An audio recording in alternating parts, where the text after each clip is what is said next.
రెడ్డి గారికి అనుకూలమైనటువంటి ఆఫీసర్స్ కూడా అందులో ఉండొచ్చు. వాళ్ళ భావాలు రేపు పొద్దున బయటపడినప్పుడు చంద్రబాబు నాయుడు ఖచ్చితంగా అది మీరు చేసినటువంటి గతంలో చాలా తప్పులు చేశారు, మీరు తప్పులు చేసినటువంటి సరిదిద్దుకునే క్రమంలో మనం ఉన్నాం కాబట్టి ప్రజలకు అందించాల్సినటువంటి పరిపాలన విధానం అది కాదు.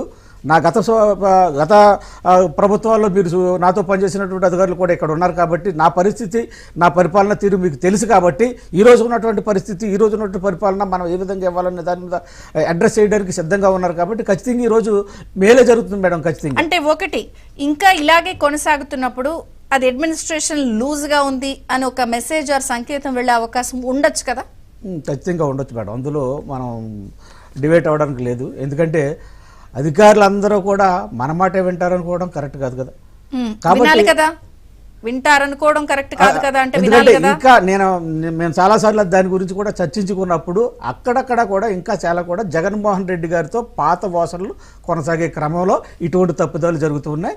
లేటుగా వచ్చే సమస్యలు వెలుగులోకి వచ్చే పరిస్థితి కనబడుతూ ఉంది మేడం. అవన్నీ కూడా చక్కదిద్దుకుంటూ 1 by 1 మీరు అన్నారు ఆ రోజు కలెక్టర్ల సమావేశం అంటే ప్రజావేదికనే కూల్చేసిన తర్వాత అర్ధరాత్రి 12 గంటల వరకు అక్కడ సమావేశం పెట్టి బయట బుల్డాజర్ పెట్టుకుని పరిపాలించినటువంటి జగన్మోహన్ రెడ్డి పనితీరు ఈరోజు చంద్రబాబు నాయుడు గారు 1 by 1 ఆఫీసర్స్ని కోఆర్డినేట్ చేసుకుని ఈరోజు సమావేశం పెడుతున్నటువంటి పనితీరుకు చాలా వ్యత్యాసం ఉంది సార్. ఇదంతా కూడా ప్రజలు గమనించారు. కానీ లేటుగా అభివృద్ధి వైపు వెళ్లాల్సినటువంటి పరిస్థితి ఉంది కాబట్టి మీరు ఇందాక నేను అన్నట్టు చాలా విషయాల్లో 1 by 1 చేసుకుంటూ రావాల్సినటువంటి పరిస్థితి ఉంది కాబట్టి కొంచెం టైం పడుతుంది.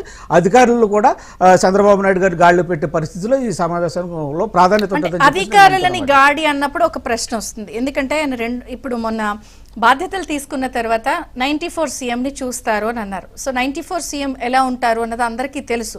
అంటే ఆ రోజు అధికారులకి ఆయన ఎలా ఉంటారన్నది కూడా తెలుసు. ఇప్పుడు ఆ అధికారులు కొంత మారింది, జనరేషన్ మారింది అధికారుల్లో కూడా. సో అది అప్పుడు వాళ్ళకి తెలియక ఈ సీరియస్నెస్ అర్థం కాక లైట్ ఏమైనా తీసుకుంటున్నారా?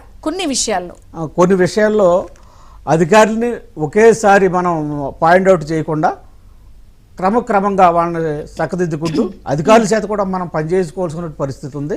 ఎవరితోటి తగాదాలకి గొడవలకి వెళ్ళే పరిస్థితి ప్రభుత్వానికి ఉంటే కొంత అభివృద్ధి కుంటుపడే పరిస్థితి ఉంది. నేను చాలా సమస్యల మీద కాన్సన్ట్రేట్ చేయాల్సిన పరిస్థితి ఉంది. నేను మొదలైనటువంటి భారాన్ని ఇప్పుడు ఆంధ్రప్రదేశ్లో సీఎంగా మళ్ళీ నేను తీసుకున్నాను కాబట్టి అంతకంటే అధిగమించి పరిపాలన చేసుకోవాల్సిన పరిస్థితి ఉంది కాబట్టి ప్రతిదీ కూడా నేను 1 by 1 పిన్ టు పిన్ చక్కబెట్టుకోవాల్సిన పరిస్థితి